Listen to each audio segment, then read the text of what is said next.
Hi, good evening, guys. How are we doing today? Fine, how are you? Good evening, everybody. Doing good. Good evening. Good evening. Y'all could have had me just now when I said yeah, because my speaker was on mute. No, we can hear. Oh, okay, okay. Okay, so welcome to intermediate. For the most part, it seems as if most of you would have taken an intro, so y'all would know me. I think we have one or two new persons. Um, Is there any Gia Cartwright? Are you new? Did you take intermediate? I mean, did you take intro? No, I didn't take intro. Okay, okay. And this is your first class with Miss Bullard? Yes. Yes. Okay. So I think there's another person. So just for Gia and the new person, and this is being recorded, so I guess if they come in a little late, they'll have the opportunity. But I'm Miss Bullard. I've been with the Institute for the past 6 years. I teach intermediate and intro as well as the ICA. And I also teach customer service and marketing and supervisory skills. The I spent 16 years at Royal Bank, and the last 8 years of my career with Royal Bank was at the trust company at Life Key. So the majority of my story are based on Royal Bank of Canada. And so my background is in audit, operations, and of course compliance. So if you have questions, feel free to let me know. Most persons would have introduced themselves from intro. There is a WhatsApp group. I'm not sure. I think Lanique is the administrator. Lanique, is that correct? Are you still the administrator of the WhatsApp group? Yes, ma'am. Okay. Did we find it beneficial at all in intro? Yes, ma'am. It was beneficial. Okay, so we have a new group. I think Gata and one or two persons may have been in another class, but if we can, do you mind continuing being the administrator? No, that's fine. Okay. Everyone could just put their number in the chat and I'll create the group after class. Right, right. So put your information in the chat for Lanique, and Lanique will add it so that you all can network together and assist each other. And so I would have hoped in your previous classes, you would have found the WhatsApp group to be beneficial. And thank you again, Lanique, for being the administrator. So since most of us know each other, you know, this is a combination of my 2 summer intro classes. So I'm not familiar with Gia or Avery Gomez. So Gia and Avery, if you want to introduce yourselves, just so we would say welcome to you. Hi, my name is Gia Cartwright.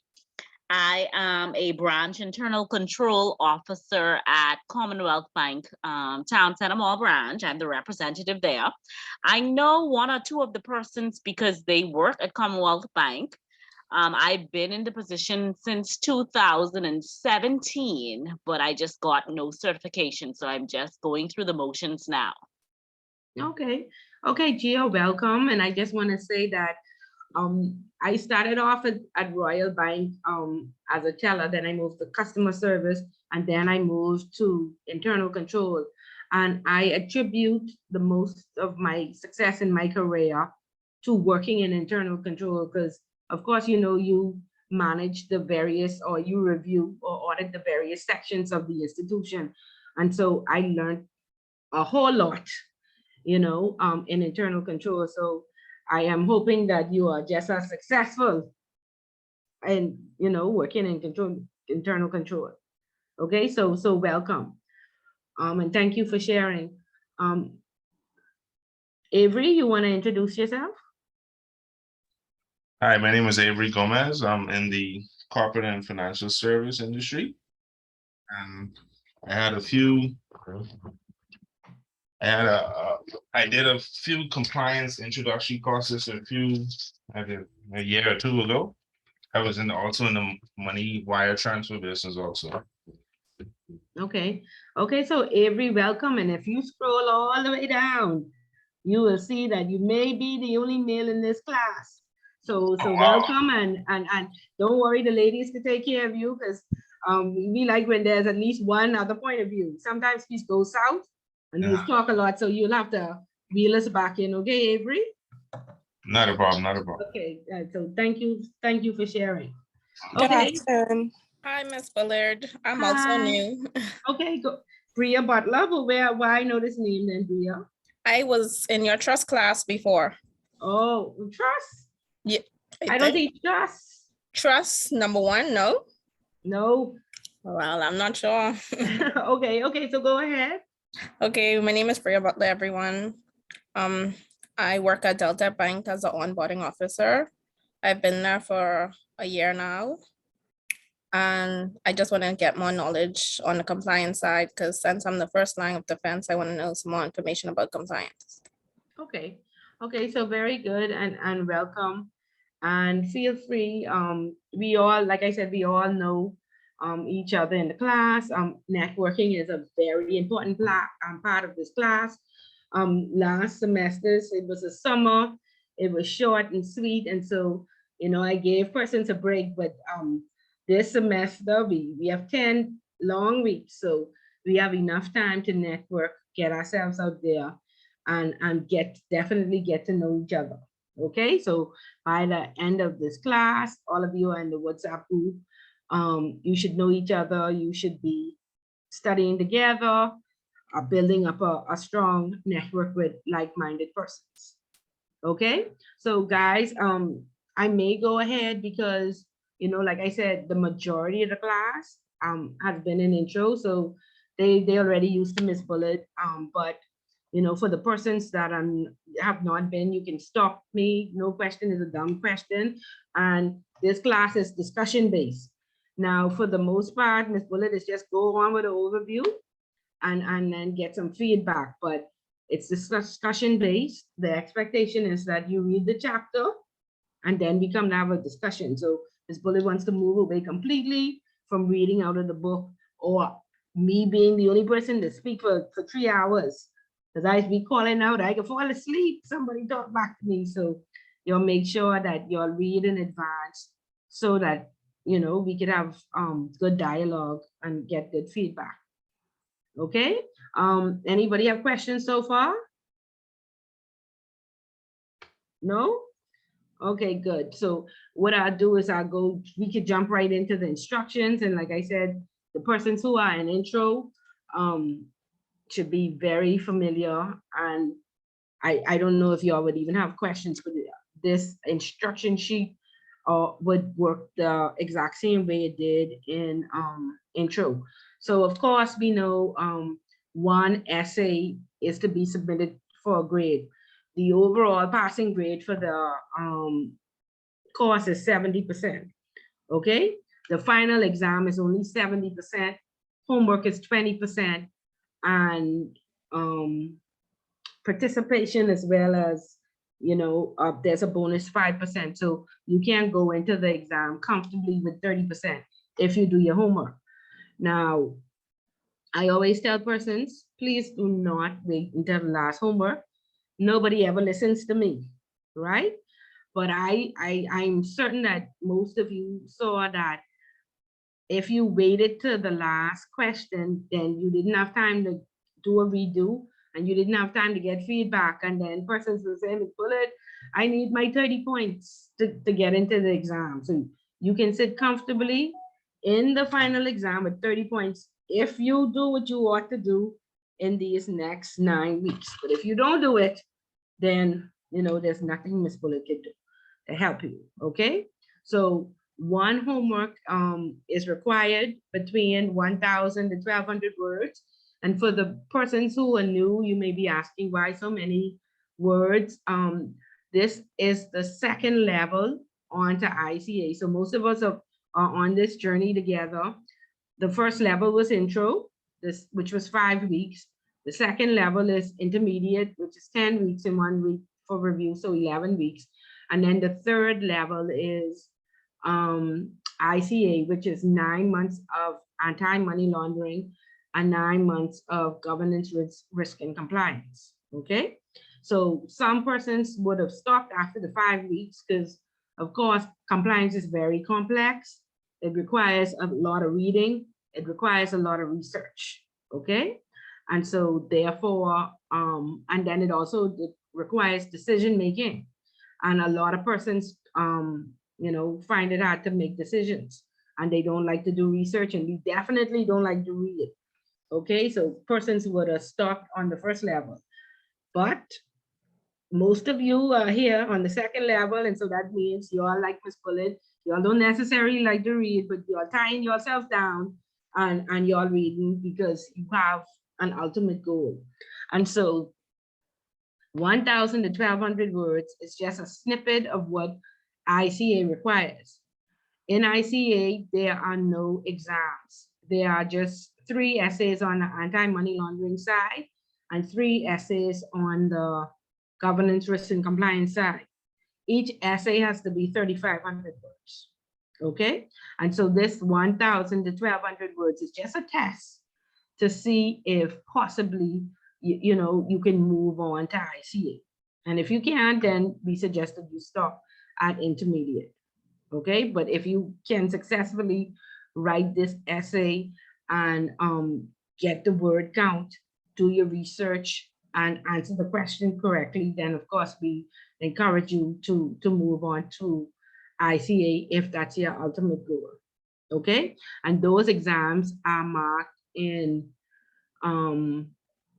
London. The Brits are very meticulous. They take a lot of points off for referencing. They have a standard type. And so the ICA handbook I did not attach. Most of you should have it from intro, but if you don't have it, you can just raise your hand and I'll send it on to you. But I want you to read pages 17 to 20 on how to reference, and I want you to practice now in your essay to reference properly. In your essays, if you go on to ICA, you can lose 30 to 40 points if you don't reference properly. Okay, so we want to practice now. When we're marking your homework, we have to check the sources, so we need you to put that information in there. Okay, please, there are millions and millions and millions of bodies of work out there where you get a lot of persons feel like, oh, I could just copy this article because this is on the topic and smack dab that in the middle of essay and get points. No, Ms. Bullet has read, many essays, and then after spending 10 weeks with you, I will know, the type of verbiage you use, and when I see, Lanique talking about instrumentality, yes, Lanique, you know what no instrumentality is, right? So Ms. Bullet could pick up whether you copy or paste. So please, we want to test comprehension. Okay, and really, if you don't comprehend, you really won't be successful. All right, so please make sure that you comprehend, and we want you to avoid the copy and paste. Avery, your hand is raised just for the ICA book, or you want to ask a question? No, just for the book. Okay, good. Anybody else has questions so far? Okay, no, okay, so this all is like very overwhelming at first, but then it becomes clear as mud. Okay, so just hang in there, and we will all be successful, at the end. Okay, so in terms of late submissions on the homework, no late submissions will be accepted. We took advantage of that, and so that had to be canceled. Okay, and so I'm sorry that the innocent is suffering for the guilty. But if you look at the instruction sheet, there are 4 questions. You are to select one question. One question is to be selected, and you are to submit that to my email address as homework. I had to put in that it's recommended that you take college prep English as a refresher on essay writing, because this is not an English class. And in a few of my classes, persons, either graduated 20 years ago or haven't been to school for a very long time. So they were sending me emails as homework. Please don't send your homework in an an email if it's not an attachment.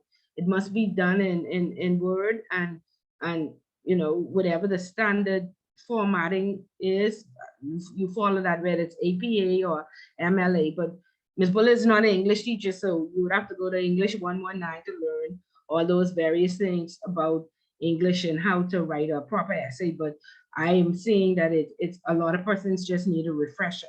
So you could speak to Ms. Dean about that, okay? But when you go on ICA, like I say, a lot of the points are lost because you are not formatting properly, or you did not write the essay properly, or you did not reference properly, okay?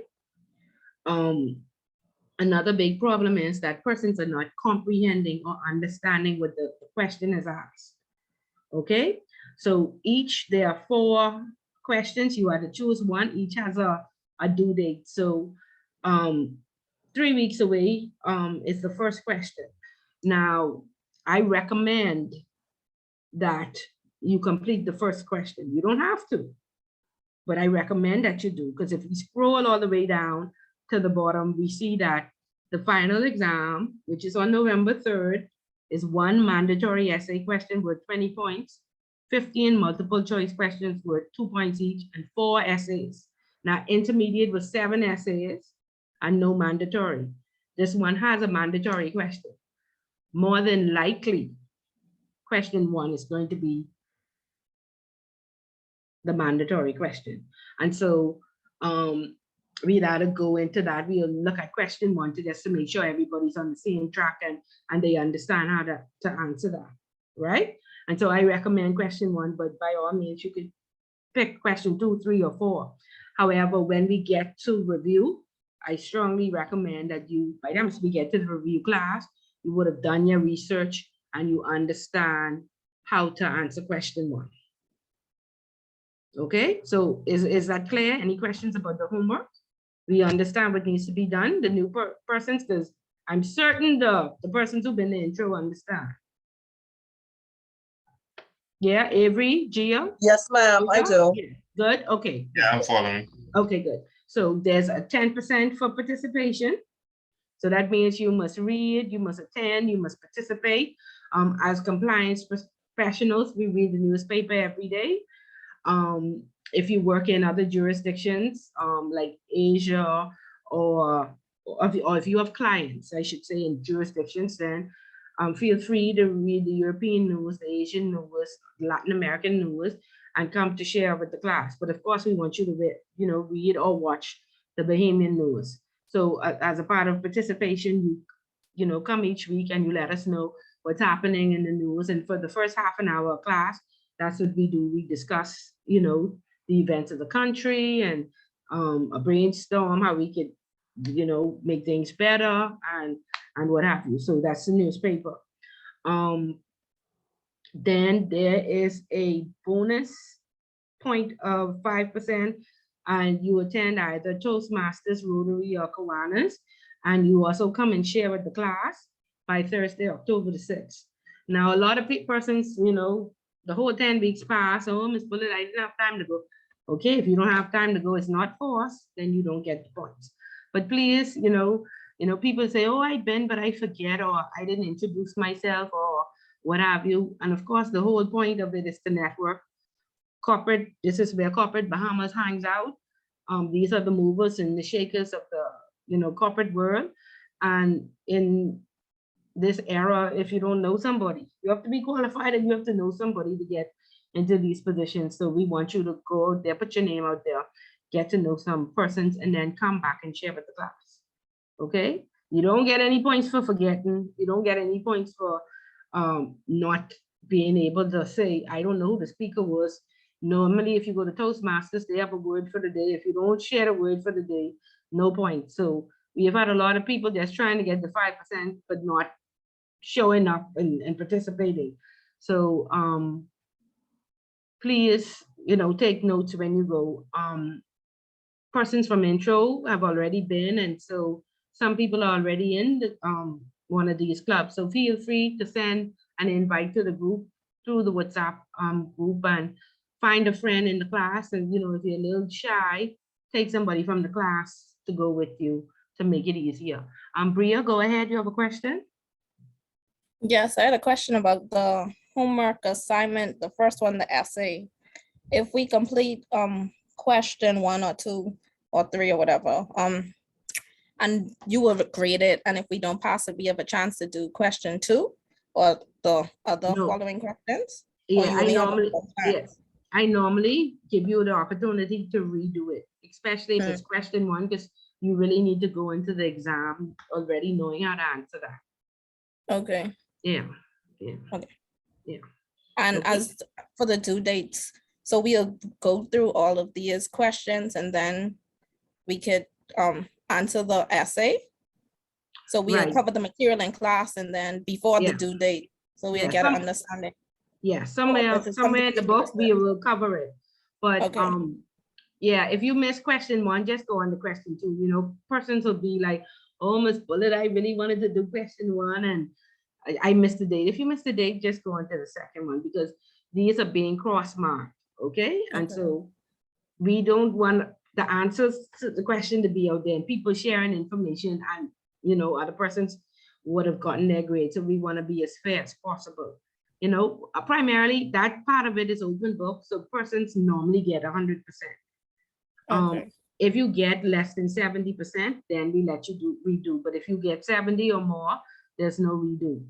And there are some persons out there who are perfectionists and scholars. And I had somebody cry because they get 85%, just they wanted to redo it. And I said, that's just not realistic.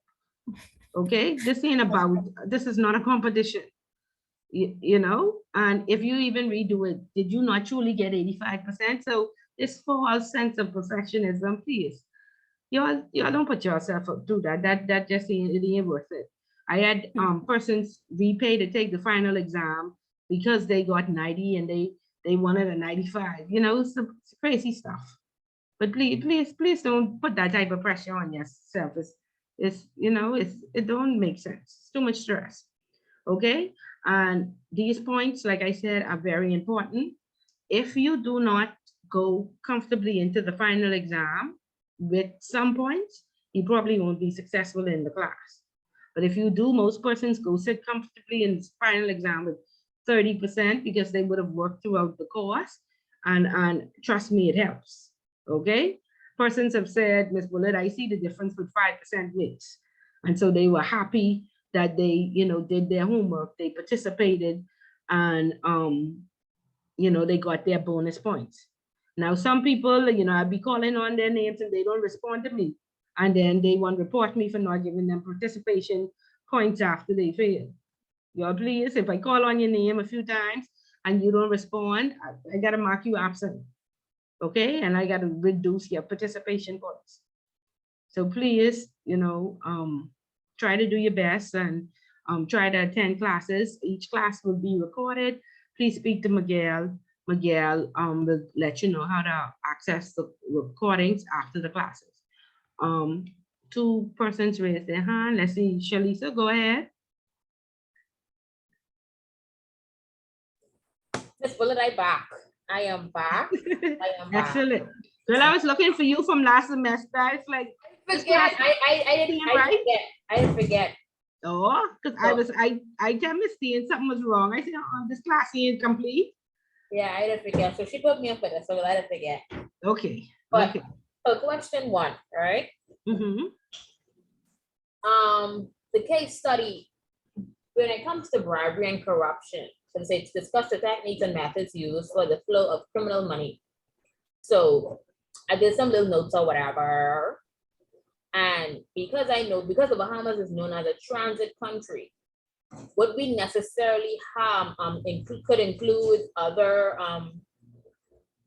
money laundering risks, like the whole smuggling and robbery and so forth and so on, or just let it stick with the methods?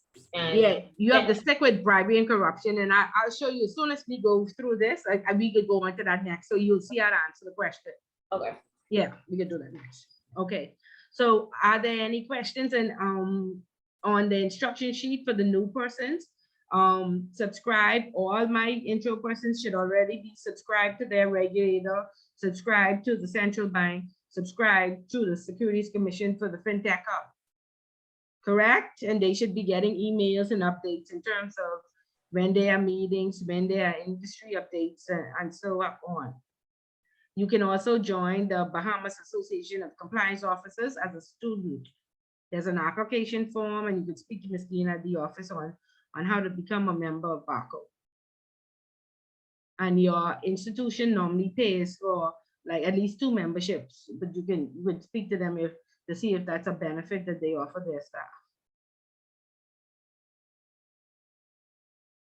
Okay. Yes, Miss Bullard. Mm-hmm. I just wanted to let you know now it's 2 Brias Okay, I see that. because Miss Dean was getting confused, and I'm like, yeah, it's 2 Brias from the same place, but our names are spelled different. Okay. So, yeah. So, okay, I see that. So I think it's Bria, Avery, and Gia that need the handbook. That's correct. Yes, that's correct. Okay, so let me Yes, try you're and send correct. that now. Yes, So, yeah. so y'all can have that, and please, nobody's read it, but y'all make Miss Bullet proud this week, and y'all please read this handbook and see how they reference. Y'all really need to practice it because a lot of persons did not even quote a reference in their last in their essays, you know. And I said, okay, I'll still give you some points, but I shouldn't have. I don't want to be as harsh as ICA as yet, but you know, you need to practice. Okay, so now let me get the correct Bria.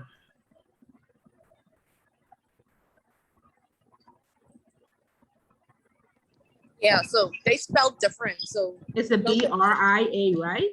that's the new Bria, yes. Yeah, that's a new Bria. Okay. Let me see the new Bria. I just emailed her, but that isn't coming up. BRIA. No, it still ain't coming up. Okay, let me just copy it.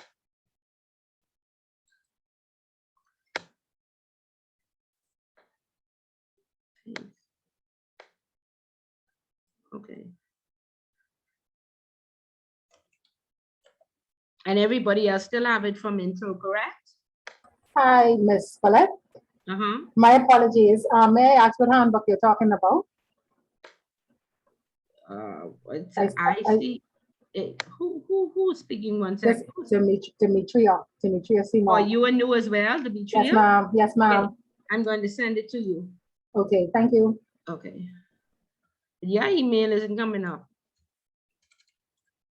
But you got my welcome note, right, Demetria? Yes, ma'am, I did. Okay. Yes, ma'am. Okay. So let me try and copy your address from there because these addresses ain't working. Okay, Bria won't work. Let me look for Demetria.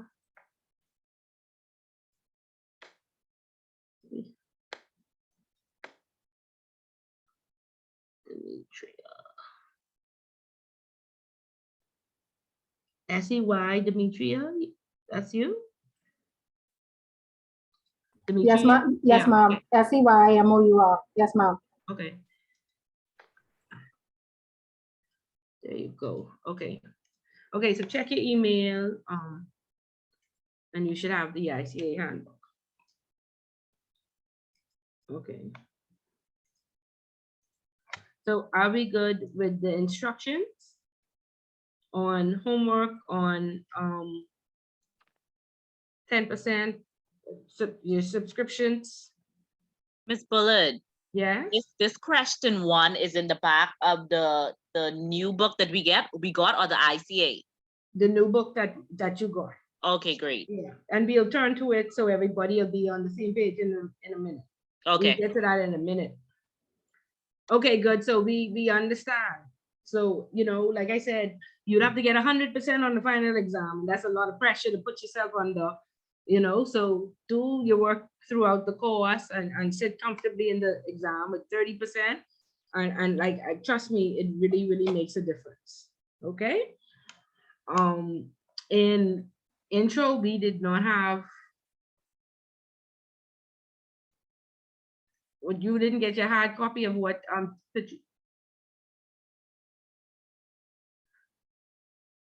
You didn't get your hard copy of the book? Hasty? No, I didn't get it. Okay, so you have to speak to Miss Dean at the office. Is Okay, there I will. anybody else who didn't get their book? Miss Dean on vacation, so when they reach, they have to just go to anyone there and they just get it for them. Okay. Thanks. Miss Bullet, I can't get 5% for something else, say. Would you want 5%? What is your something else? I know you gotta tell me and I can do it. But toast, Something else like what? You tell me. Why? What your issue is? I know if I can make it, man. I got too much children. Gia, you have 11 weeks. How you can't make it in 11 weeks? How? I get No, how no, much no. meetings I gotta go do. One in 11 weeks. All right, But, okay. but listen, and I'm glad you brought that up because this is my lecture. You're gonna need some help, and I tell everybody this. You are going to need some help over the next 10 weeks, okay? Okay. This class is not for free. Nobody here for free, right? Everybody paid their money.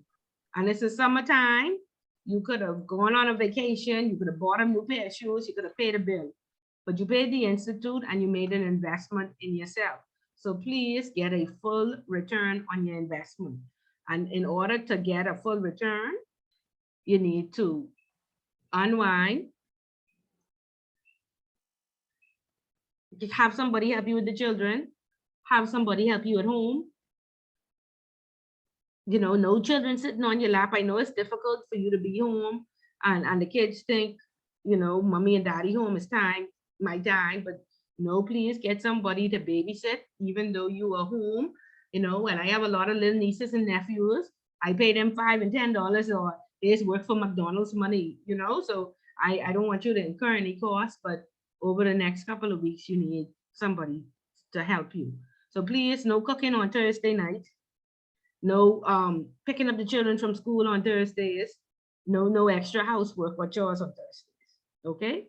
Because it's hard to go to work and to school and to retain this information.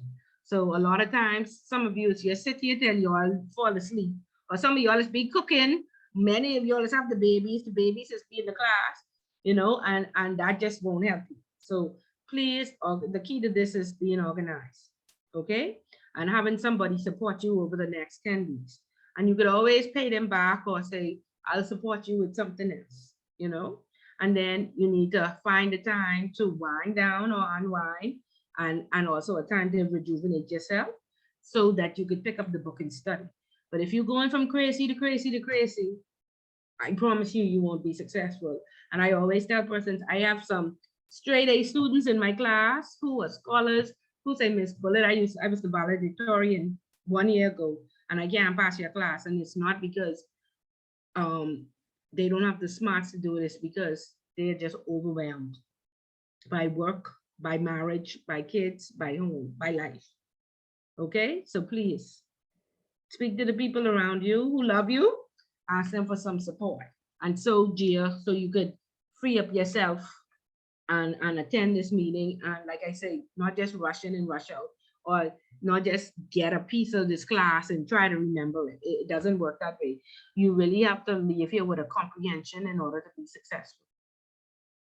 Okay, this is not a memory class. If you have a good memory, it ain't gonna work. You have to understand, okay?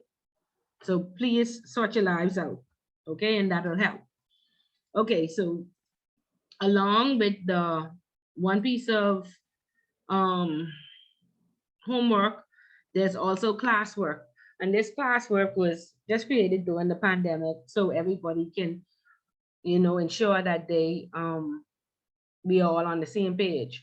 So by the end of the class or the week prior when you go to study, you want to ensure that you understand how to answer each question after we would have discussed the chapter. And so each chapter, we have two or three questions for each chapter. And this isn't something that has to be handed in, but you want to ensure that I understand what this question is asking and I can answer it. Now, persons want past exam questions. All of these are past exam questions. All of the homework questions pass exam questions. And so by the time you get to the final, there are no surprises. There's no guessing game. Like I said, you are organized and fully prepared by the time you get to the final. Okay, and so we'll try to ensure by the end of this class, we can answer the questions from chapter 1. Okay, and after we discuss the newspaper in the first half an hour, then we'll also discuss the classwork to make sure that, you know, you can actually answer the question. Okay, so that's the classwork. Does not have to be handed in, but just discuss to make sure you understand. Okay, is that clear? Clear as mud? You all still there? Or you all Class mud. Well, I didn't talk too long. Okay. It's clear. Okay, so let's move back to the instructions and let's answer question. Let's see how to answer this question 1. And so at the back of your book, and Ms. Bullitt may have an old version of the book, there should be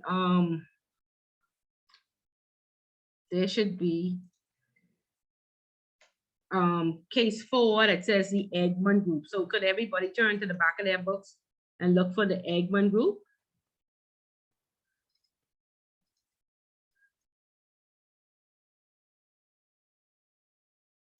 Let me know when you'll find it, please. I'm looking for my Eggman group stuff.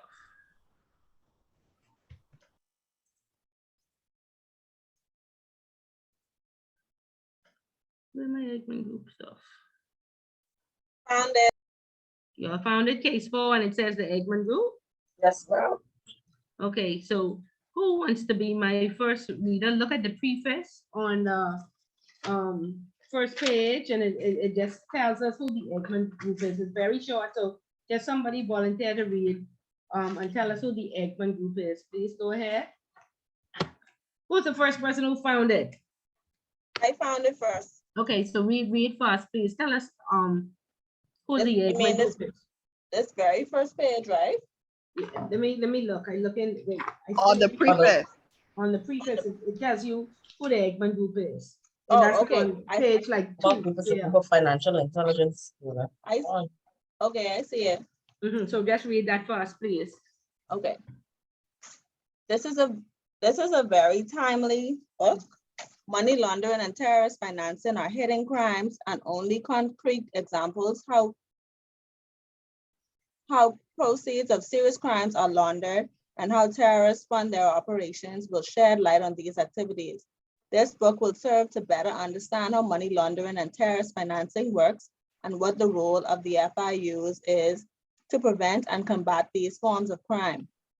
The objective of the training workshop group is to provide a forum for Egmont Group financial intelligence units and international organizations to increase the effectiveness of its members and other FIUs by offering opportunities to enhance skills, knowledge, and expertise through broad-based training initiatives. An important instrument to achieve this goal is the Best Egmont Case Award, held annually as part of the Egmont Plenary Program.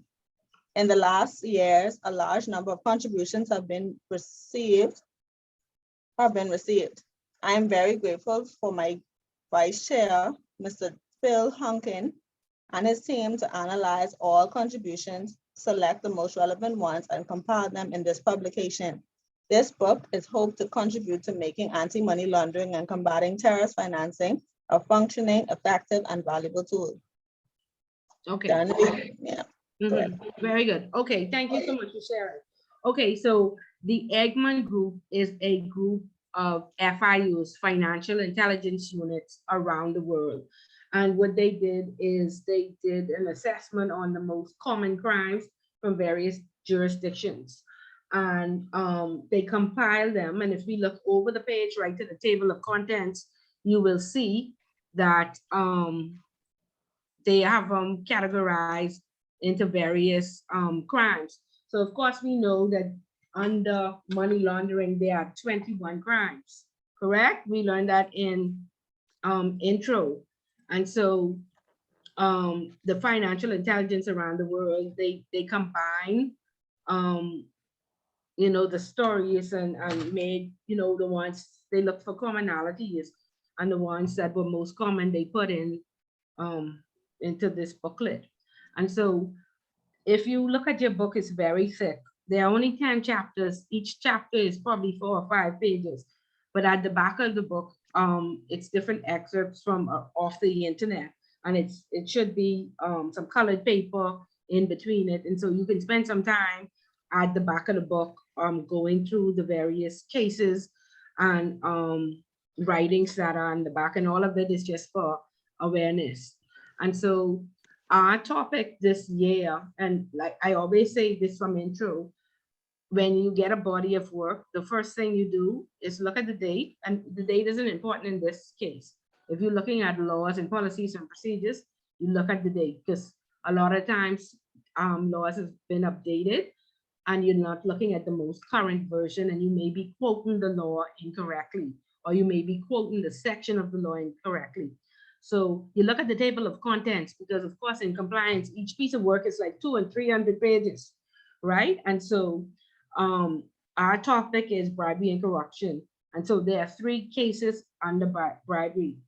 The semester before it was drug trafficking, it was 3 cases under there. Then it was fraud, it was 7 cases under fraud. So you're lucky that we didn't get fraud. The very last class was on human trafficking. And of course, that was very relevant because we had a case where we lost 17 persons. And that class just ended like 2 weeks ago. So of course, we studied that case heavily, okay? So a table of contents tells us that there are 3 cases.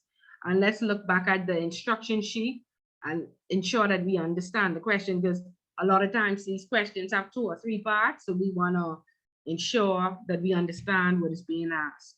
So it says financial analysis has been conducted by a recognized group. Recognized group mapping out the identified risk. And of course, we know those 21 crimes under money laundering in the law, they are referred to as identified risk. When we speak, we just say crimes. But if you look at the law and in the POCA, the Proceeds of Crime Act, they have them listed as identified risks. So financial analysis have been conducted by a recognized group mapping out identified risks in regions across the world. Using case studies from the Ekman Group on bribery and corruption, discuss the techniques and methods used for the flow of criminal money. Explain if any of these techniques and methods are issues for the Bahamas. Okay? And of course, the final exam question is going to be centered around the Bahamas. So what you want to do is read these 3 cases. Then you want to give an overview of the case.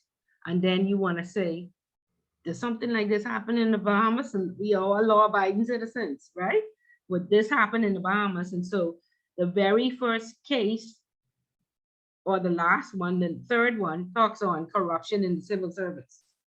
Okay? Do we have that problem here? Yes, we do. In our good Bahamas? Yes, we do. Say it and so.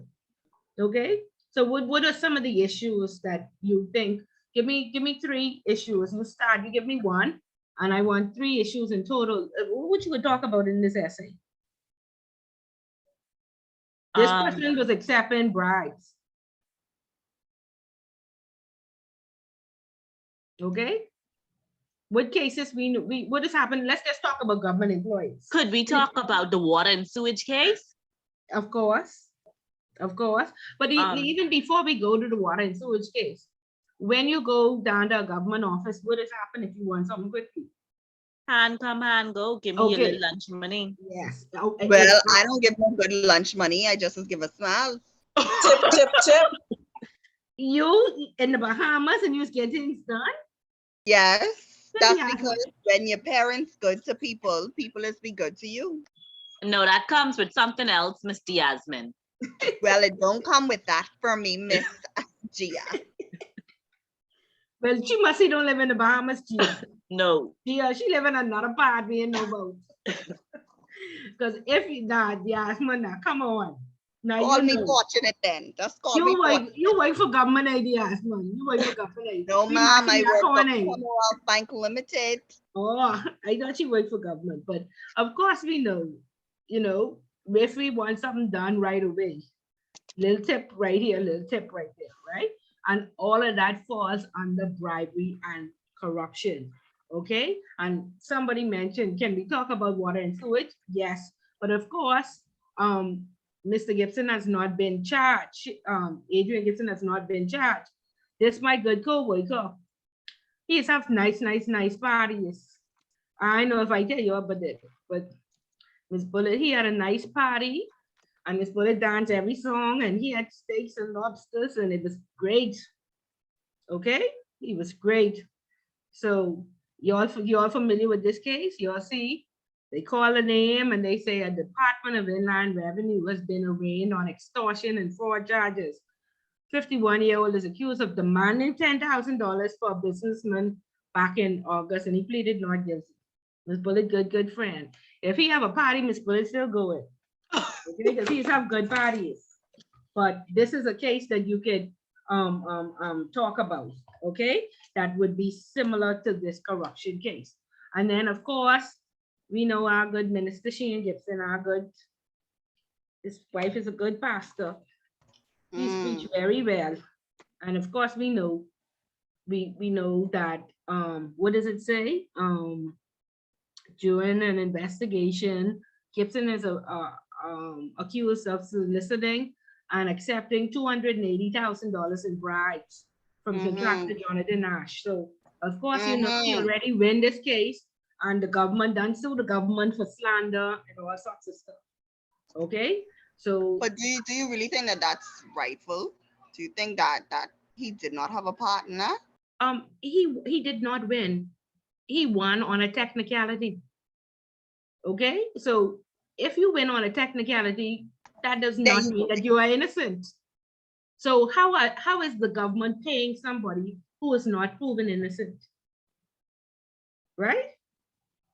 So I don't, and it was not his first rodeo. So, you know, I don't know. Sorry? I was just agreeing that no, it was not his first rodeo. It's not his first one. It's a few times he has been in some mix-up. But it's not only him. It was Frank Smith. It was Kendrick Dorset. All of them. It's quite a number of cases where corruption and bribery, you know. And we are going to talk about our corruption index and our bribery index in chapter 1, just to see how, you know, if politicians keep being brought before the court, of course, that's going to affect the corruption index of the Bahamas. Okay, so it all ties in.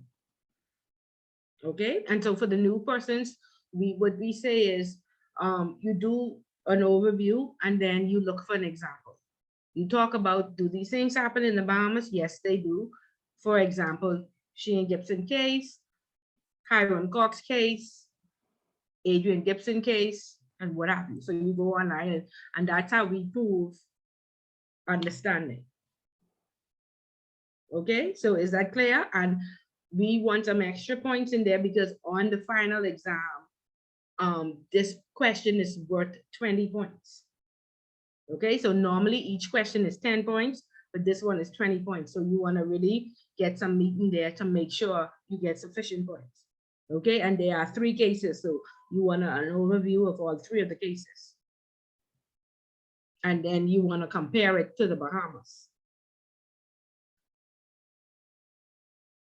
Okay, clear as mud? We know what to do? Yes, Mom, we'll try. Okay, good. And so this is the financial intelligence unit of the Bahamas site too. Very informative. There should be somewhere that you could subscribe to get updates. You can play around with it and see where it is. And they have a vast amount of information. You see the news releases and whatever. And they have all the guidelines and all the laws. These are the various laws. If you're looking for them, yeah, so you can subscribe to that as well. Okay, so that's how you answer question 1. And of course, you want to do that now, get that out of the way, submit that, and at least you'll have your mandatory essay down packed for your final exam, and you won't have so much work towards the end of the class.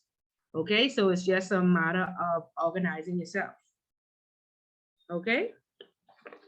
Also at the back of the book, there I think in case 1, you should have the 40 recommendations.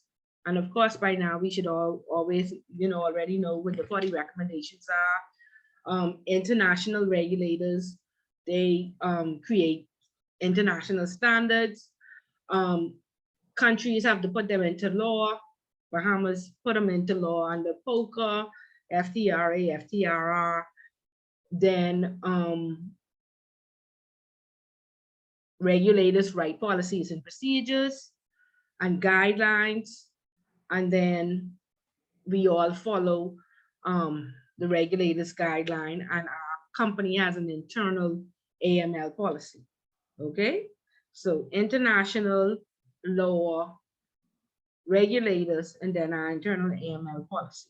Okay, and that's how it works. Okay, so before we move on to chapter 1, any questions on the instruction, on homework, classwork, the Eggman group? No? Claire's mud? Avery? You good? Yeah, I'm following. Yeah. Okay, yes. Hi, Miss Paulette. Yes? Yes, good evening. Can you go back to the question for number 1? I urge you just give me the format again of how you want us to answer this again. For number 1, please. Okay, so there are 3 cases under corruption and bribery. Corruption, money laundering, and terrorist resourcing in the Middle East. Money laundering, corruption, and the importance of international exchange, and corruption in the civil service. You're going to read each of these cases. You are going to complete an overview of each of these cases. Then you're going to say, does any of this happen in the Bahamas? So of course, corruption in the civil service. We know everybody wants it. Then of course, we saw that our politicians were brought before the court, and there are cases out there. So you would say, well, it happened during this case, or this, you'd make a reference to what has happened in the Bahamas based on the cases that you research. Is that clear? Yes, ma'am. Yes, ma'am. Yeah. Any other questions? Okay, and like I say, I recommend that everybody, even if you don't hand this in, you do this to get this out of the way, or you could kill 2 birds with 1 stone. This will be the mandatory question. And so therefore, when you get down to review, you would have already completed this part. And so, the majority of your work would have been done. Okay, so, but it's up to you.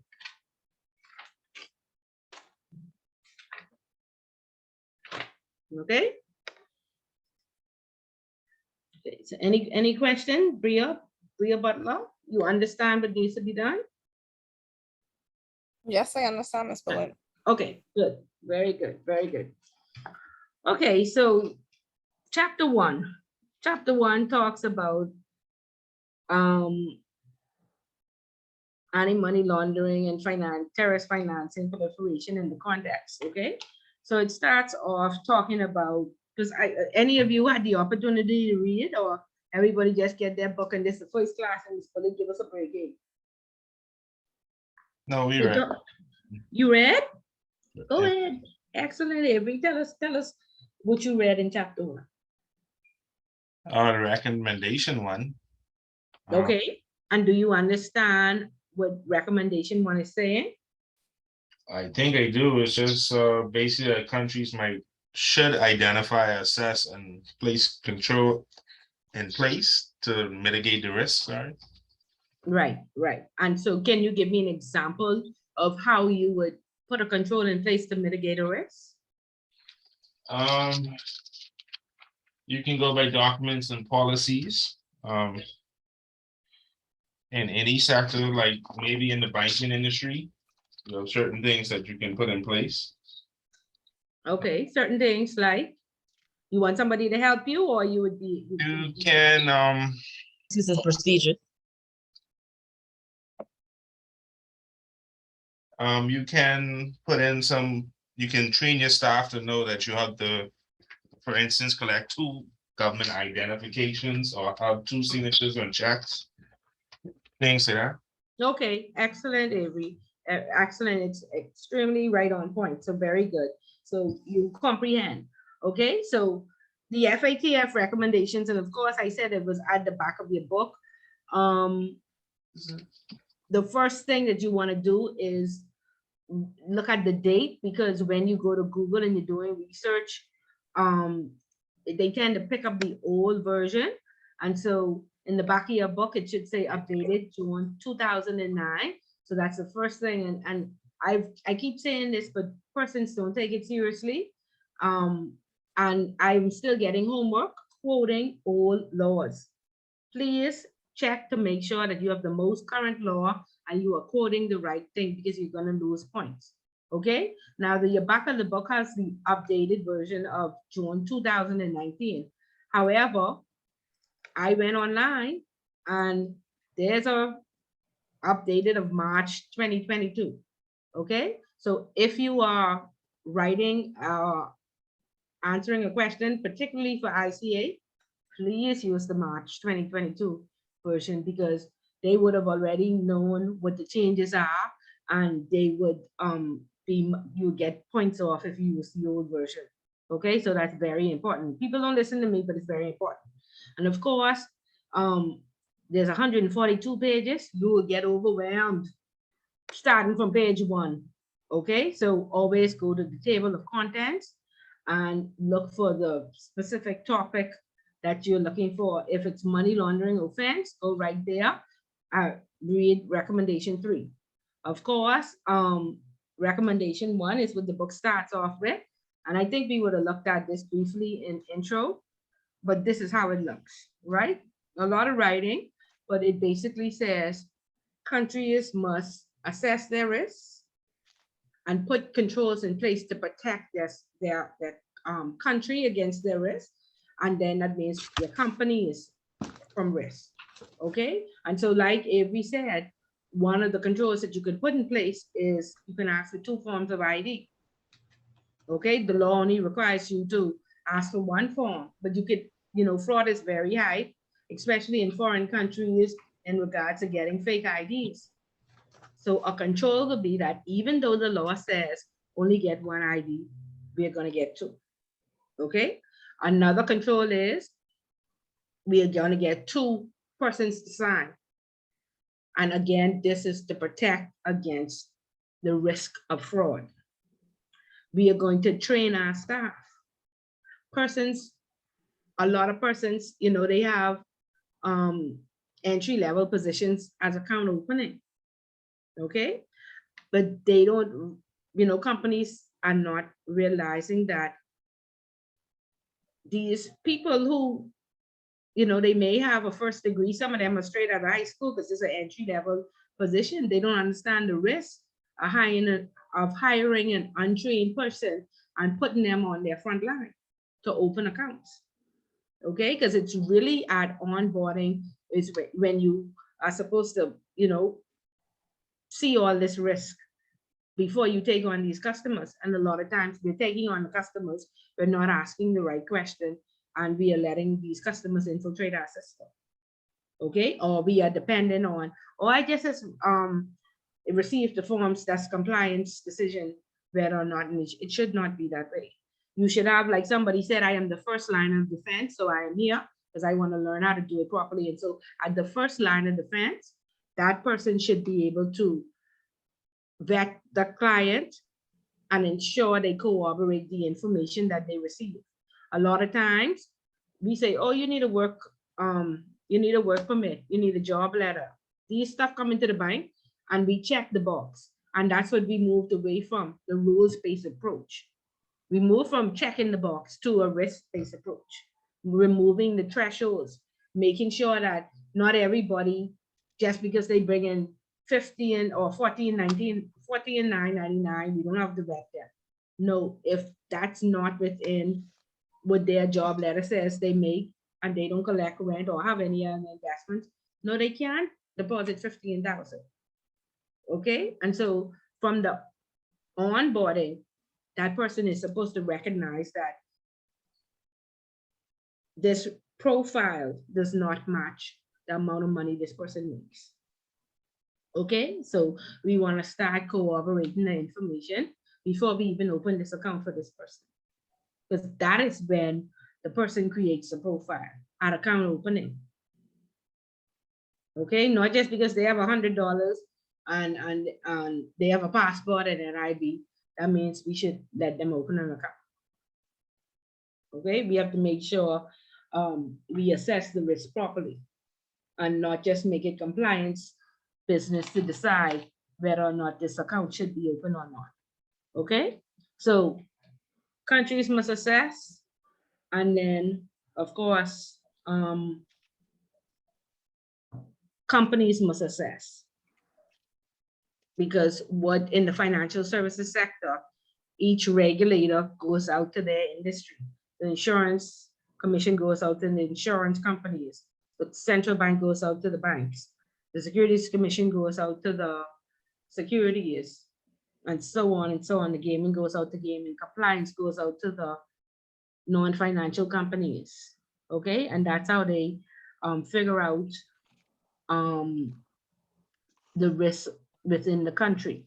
Okay, and of course we know all that trickles up. Then the Basel Committee and Transparency International then decides on how the country is going to be risk rated. And in this book, there are 4 or 5 chapters on risk. So we will leave that till we get to those 4 or 5 chapters. Okay, so in intermediate, chapter 1 goes on to further talk about the various international initiatives. Okay, and we had a question in intro, and to my surprise, only 2 persons answered that. And I was very, very disappointed because I thought, oh, this is a very easy question to answer. However, 1 person didn't even know who the local regulators was. Okay, so I am gonna ask Lanique, who I sure got full points on that question. Lanique, tell us a little bit about, I think, the FATF and the IMF, just what you remember from intro. Lanique, you there? Yes, ma'am. Okay. Okay, the FATF is the Financial Action Task Force, and that is an international body that regulates AML and CFT standards and guidelines. They offer it to their members. I can't remember how much off the top of my head, how many members, but what they do is they use regional style bodies of the same. For example, the Bahamas is under the CFATF. Right. And which is the Caribbean region. Action, yeah, right? the Caribbean Action Task Force. Right, and they, based on the same recommendations, they give guidelines and standards for us to write our policies and procedures, use those, to base our policies and procedures on. And then the IMF is the International Monetary Fund. It is a part, the World Bank Group is a part of it as well. And their concern is to make sure that the members of it are creating sound economic policies. And then they also focus on those countries who have debt to assist with lending and borrowing. Is that it? Yeah, that's good. Very, very good detail. Okay. So, of course, the book goes on to talk about the range of tasks where they identify and analyze money laundering, terrorist financing trends. They develop and they refine international standard. Of course, they have these 40 recommendations that they call recommendations. But of course, we know if we don't put these recommendations into law, then we are blacklisted, right? And so what they did is back in 2017, and this is one of the attachments, where is it? Right here. They did a review, you call it a mutual evaluation report on the Bahamas. And so our mutual evaluation report was of July 2017, where they saw that out of the 40 recommendations, that's the 40, we were deficient in 22 of those recommendations. So with these 40 recommendations, I always say the most of it is based on customer due diligence, from recommendation 10 straight to 25, all deals with customer due diligence. Okay, so that's like 15 of the recommendations,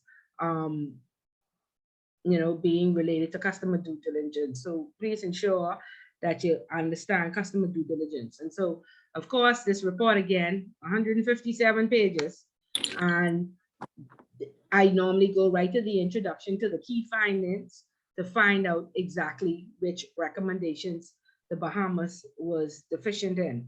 And so let's look at our classwork. And so we want to ensure that we understand. It says, explain recommendation 1 and developments the Bahamas made to satisfy the requirement. And then it goes on to say list 3 deficiencies that were noted in the mutual evaluation report on the Bahamas. Okay, so we have the mutual evaluation report up. And so we want to see exactly where the Bahamas went wrong and what they did. I can't seem to there we go, the key findings. So don't think that it was only the Bahamas. I have this book on various countries that, it says 31 jurisdictions had strategic AML, CTF, PF deficiencies. So it was not only us that, oh my God, we had 22, but Switzerland, Germany, all sorts of countries, the very larger countries, had some of the same issues that we had. And of course, we know that, compliance was born in 2000, right? And that's when they came out of these, implemented or enforced, I should say, because they came out in 1989, but in 2000 in the Bahamas is when we were blacklisted, because by then we had not put many of the recommendations in place. And so compliance is really born in the year 2000. So whereas I always say that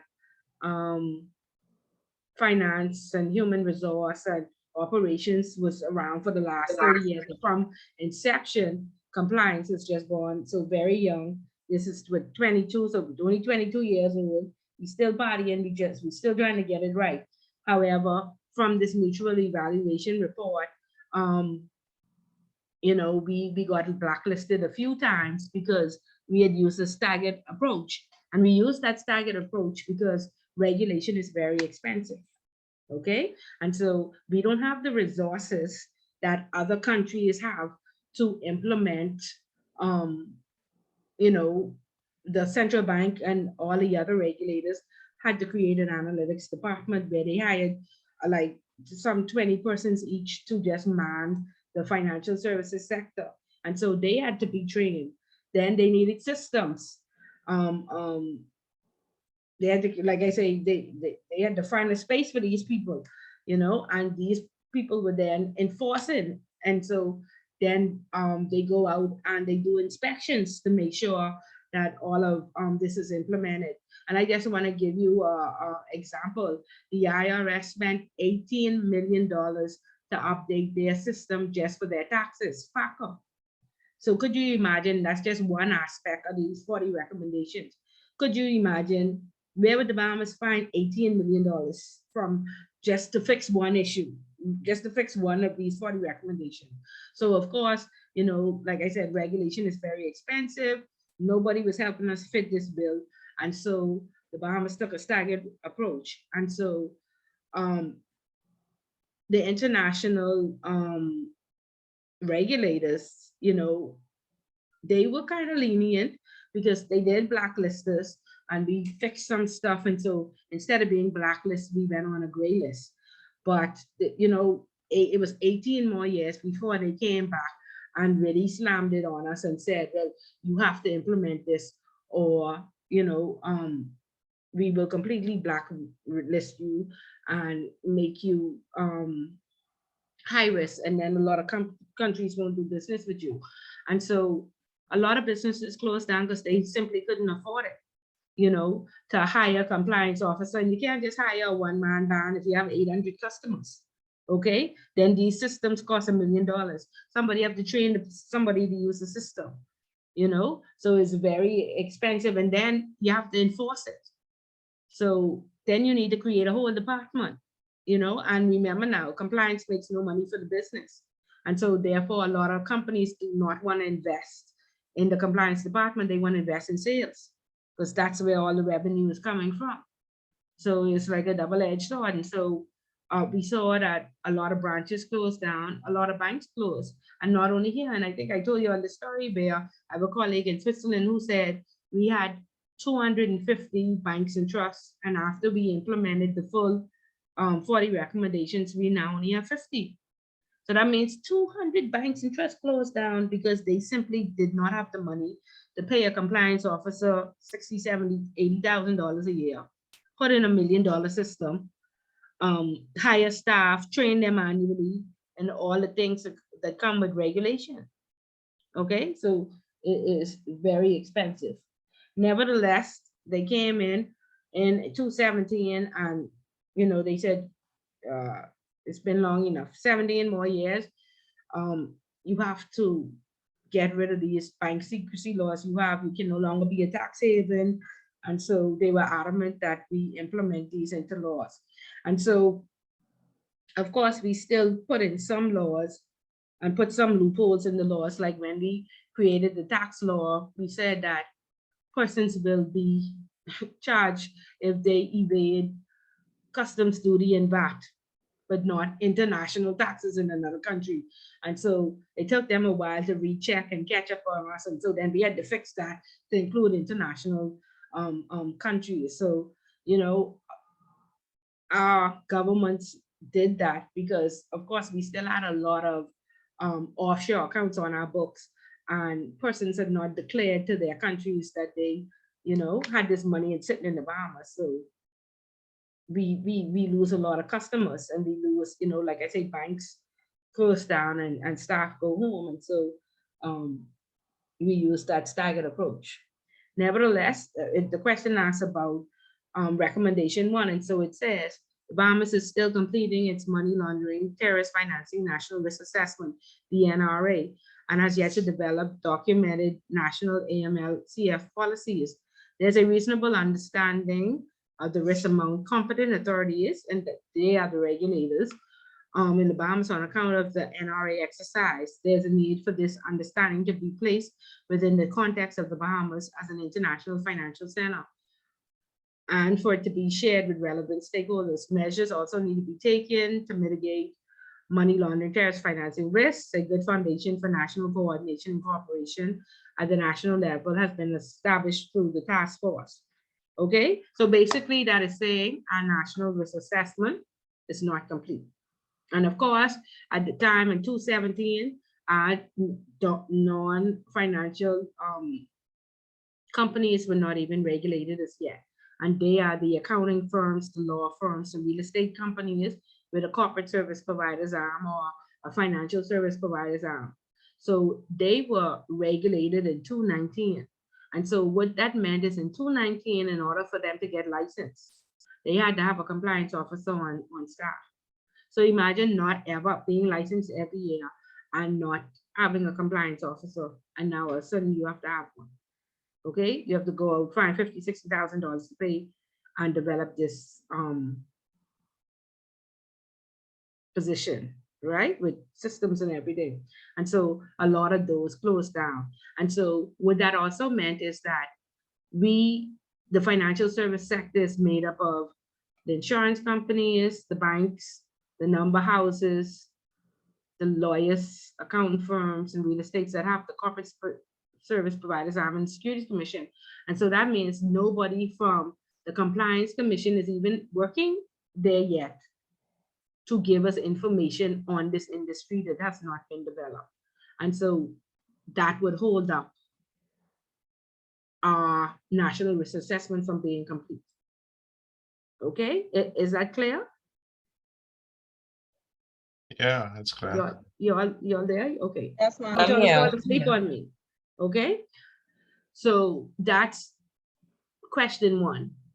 That's where we at with the national risk assessment. And of course, um, you know, we were being blacklisted again during the pandemic because the FATF was supposed to come in and check to make sure that we were working to update most of these recommendations. And so the PLP was the opposition at the time, and they said that other governments are getting a teleconference.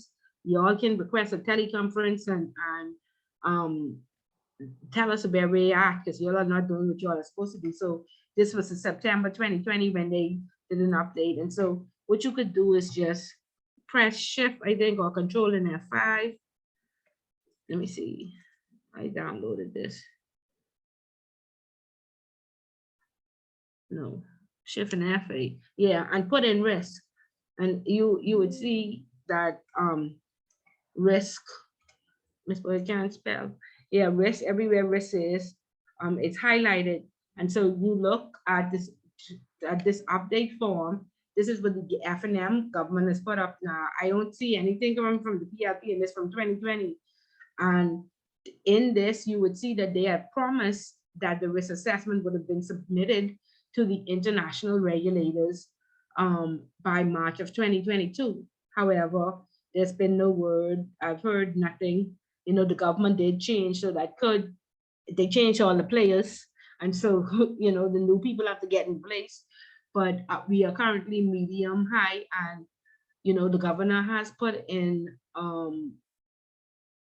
some controls like the sand dollar and moratoriums on the cash services businesses to make sure that we are not high risk. And so you see, this says the identified risk framework will be focused on its chairmanship. They was looking for a chairman back then. Let's see where else. Okay, significant measures have been taken to implement agreed action for the key achievements as follows: completion and approval of the national risk assessment in 2017. Now this 2020, and of course, in 2017, they already told us that it was gravely deficient. So, you know, this, if you read it, this don't make no sense. This first thing that they write. And then completion and approval of the National Identified Risk Framework Strategy in 2018, enactment of a compendium of financial sector legislation. So they updated all the laws.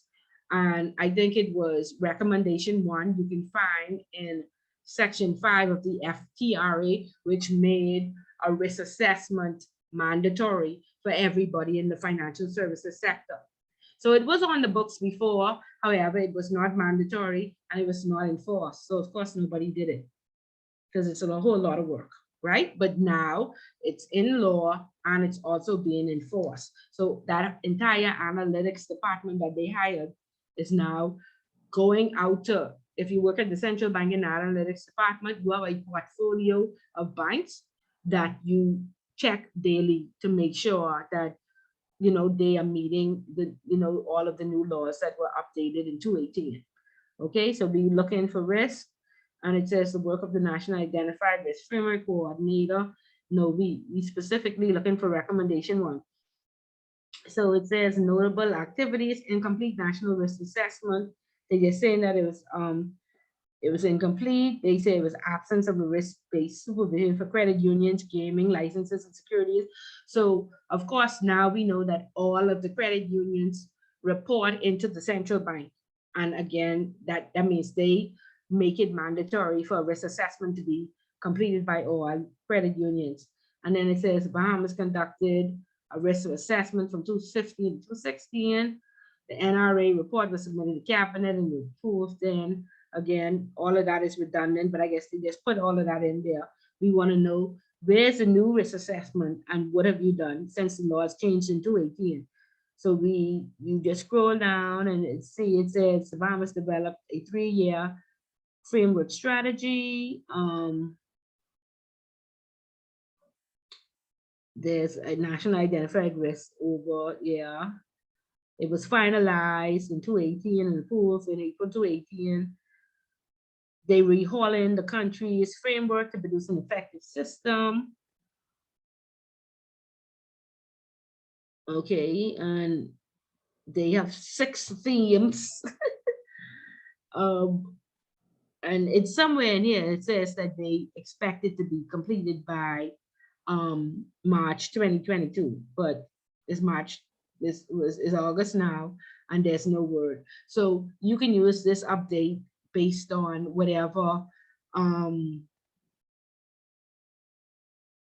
you want to write on what the Bahamas did to update this risk assessment. So of course we know they put in, like I say, controls to ensure that we are not high risk, and they made it law. In the FTRA Section 5, made it mandatory. They created the analytics department. So these are the things you want to write to say, what have we done to correct this deficiency? Okay, and that is question 1 of the classwork. Explain it and the developments. Okay, and on the central bank side, they should have a timeline too of developments. If you find that looking at the update sheet is difficult. And then it says list 3 deficiencies, and again, you go right back to the, where is it? And you pick any of these 3. You see the FIs and the D and FBPs were not developed. They had a problem with STIs. They had a problem with the sanctions framework. The Bahamas was assessed its terrorist financing risk is low. There's been no terrorist financing investigation, prosecutions, or confiscations.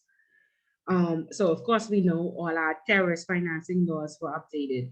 So it's easy just to pick out, like I said, it was 22, just pick out 3 and you discuss them and talk about what we did as a country to update. Okay, is that clear? Can I have some questions? Yes, ma'am. Or feedback? Let me see who can talk to me today. Nicolette? Renita? Latoya? I understand. I got it all. You got it all, eh? Okay. Yes, ma'am. Okay. What about you, Nicolette? Yes, I'm following. You following? Okay. Okay. Very good. Very good. Okay. So that's what the book talks about, the mutual evaluation. That's our mutual evaluation. They've been back a few times since then to check to make sure that we are doing what we ought to do, because when they came in the past, of course, like I said, because it was going to wipe out our industry, we used a staggered approach. Okay. Another international regulator is the OECD, and the OECD, it says, was formed to administer American and Canadian aid and given under the Marshall Plan for the reconstruction of European countries after the Second World War. In how does the OECD play a part in the Bahamas? I guess it manages CRS, which is Common Reporting Standards. And so FACA is taxes for the US. And so you send all that information to the US. And then under the OECD, they coordinate the taxes for the rest of the world. So they put out policies and procedures that, just like the 40 recommendations, the rest of the world had to put in place to ensure that taxes are paid to the various countries. And again, back to the taxes, imagine if the IRS spent $18 million just to upgrade their system to be able to receive their taxes. They had to receive, I think they said $500-something million within the first 2 years after they implemented that system. Because again, persons had their money all around the world, in various tax haven jurisdictions, because taxes in America and Canada are between like 15 and 30%. And so very rich people, they hate governments because they feel like, it's a lot of corruption, and they don't like to pay taxes because Just like every time we have an election, people just be like, where the back money going? So they don't feel like they are placing the money where it should go. And so they don't like to pay taxes. And so what they do is they look for a foreign jurisdiction and they invest their money there. And so their government won't know how much money they have. But FACA and CRS has eliminated that. So no matter where you put your money in the world, it still has to be reported to your country. And I always tell the story of I had a customer, my bank was shutting down because most of the persons had extradited their money back to their country. And I think it was it's either the Swiss authority or the IRS. The guy had $10 million and he was charged with evading taxes, and they sent us a very stern letter saying, do not close your bank and give this man this money because he has been charged with tax evasion and he has to pay. And $6 million went to them and $4 million went to him, and he cried. And I cried with him because I could not believe it. Okay, so that's how serious it is. Okay, they get millions of dollars in tax money each year, and so this is why they came together to enforce these laws, and this is why they are blacklisting countries if they don't put these laws in place. Okay, and so then it goes on to talk about the United Nations, and all of these are considered international regulators. Okay, we talked about the World Support Group, the United Nations. The UN has developed instruments to deal with money laundering and terrorist financing. There's a United Nations Convention against trafficking, narcotics, and psychotropic substances. Are we all aware what these psychotropic substances are? Have we heard about them? Do we know what they are? Chalisa? Chalisa there? Can you repeat that again, please, Ms. Bullock? What's a psychotropic substance? Anybody know? Shamara? Oh, my. Okay, so when you're reading and you'll come across something and y'all don't know what it is, I want y'all to research, okay, and look it up and see what it is. And so a psychotropic substance is like, the ecstasy and the opioid and all the street little drugs that popping up now. Drugs, okay. Yeah, all these in somewhere, I think in New York in America, there's an opioid crisis where apparently one of those big pharmaceutical companies made a drug and it didn't pass the FDA because it was too strong. Yeah, right. And rather than discard of it properly, they put it on the black market. So a lot of homeless people, they have like 500 homeless persons in one area just dying because, word got out on the black market that, oh, it's a new drug on the streets and blah, blah, blah, blah, blah. And so, yeah. So you have to mind that. You have to be very careful. A lot of people die from overdose and stuff like that because the pharmaceutical and already $1 billion company did not want to lose. So you have to make sure that there are controls in place to protect against stuff like that. Okay, so any questions so far? We understand international regulators. Again, I'm going to say the local regulators because it seems like persons did not know who our local regulators are. The Central Bank for Banks and Credit Unions and Money Services Businesses, the Securities Commission for Securities Business, the Gaming Board for the number houses and the casinos, the Insurance Commission for the insurance companies, and then the Compliance Commission. Nobody seemed to know this because this is one of the multiple choice questions. The Compliance Commission is regulating accounting firm, law firms, the jewelry stores, and what's the next one? Accounting firm, law firms, and real estate agencies that have a corporate service providers arm, not the lawyers that do criminal law, the ones that do financial law, like the bigger ones, the Hicks and Johnson, the Deloitte and Touche, the Mario Carey. Okay. So make sure you all know that and you all understand who the international regulators are.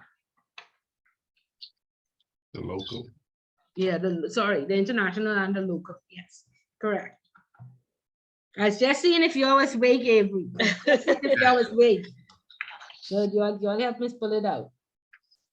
Okay, so basically, I want you to spend some time looking at the mutual evaluation report, ensuring that you can answer those questions.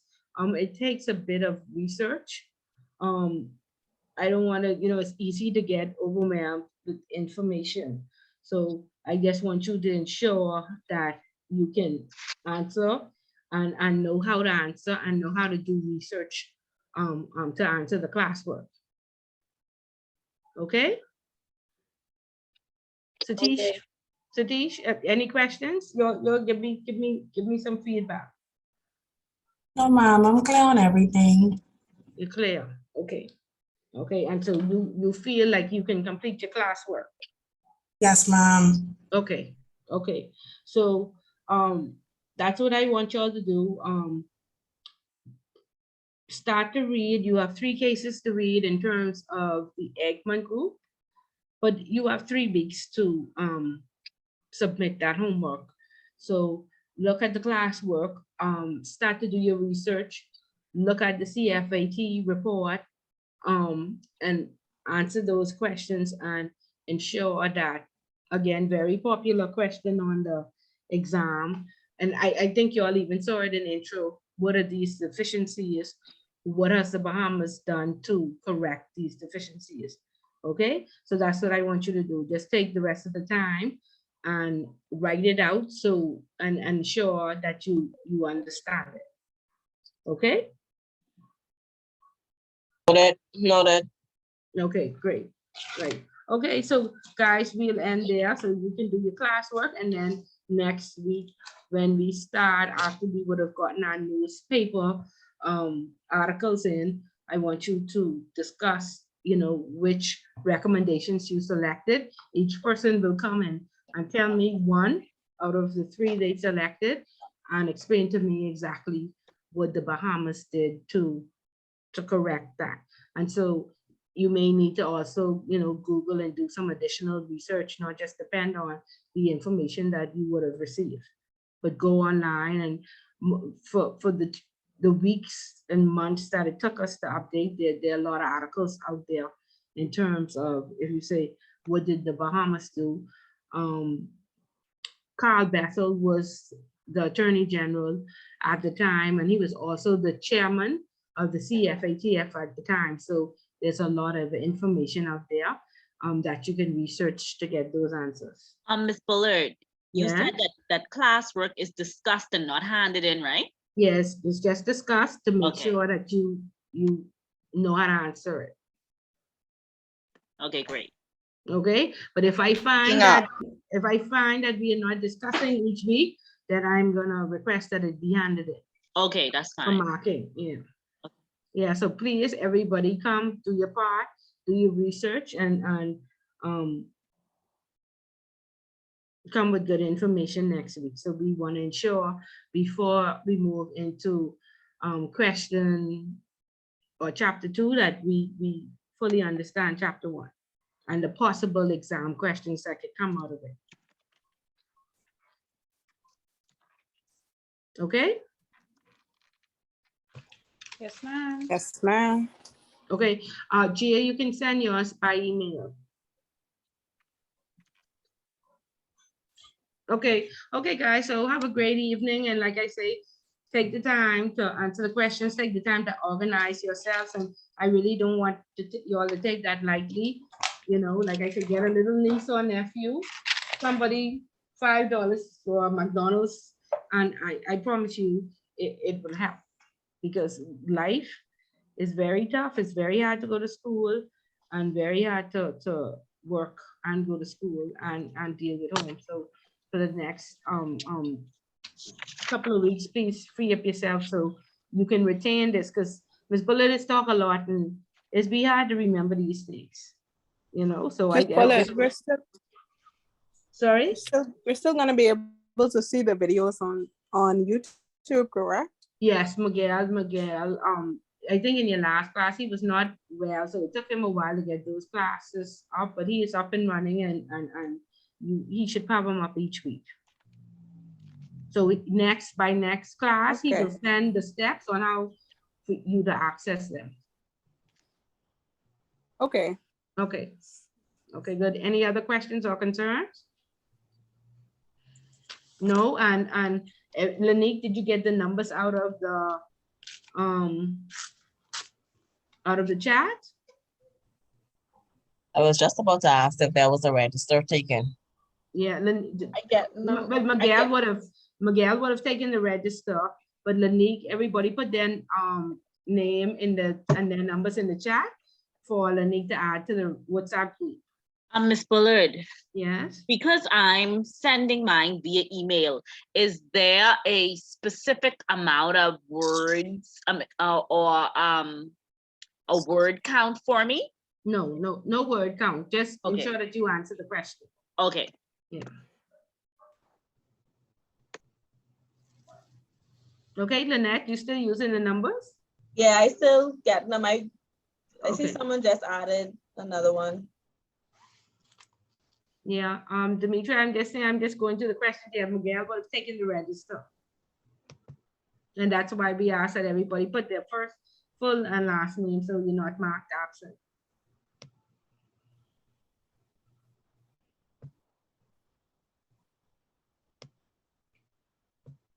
Right. Okay, guys, so if there's no other questions or concerns, I'm just going to keep it open so Lynette can get the numbers and you can get the numbers. But you have a good evening and have a productive week, and we'll see you next week. Ms. Bullard, are we gonna be discussing newspaper articles at the beginning of class as well? Yes. Yes, Okay. that's how you get your participation points. Yes, ma'am. Next week, guys, please come read the newspaper and share. And definitely, if you work in you have clients from another jurisdiction, from China, wherever, we want to know about that news as well. Okay. Okay, I think I have everybody. Okay, great. So you'll have a productive week and we'll see you next week. Okay, good night. Okay, good night.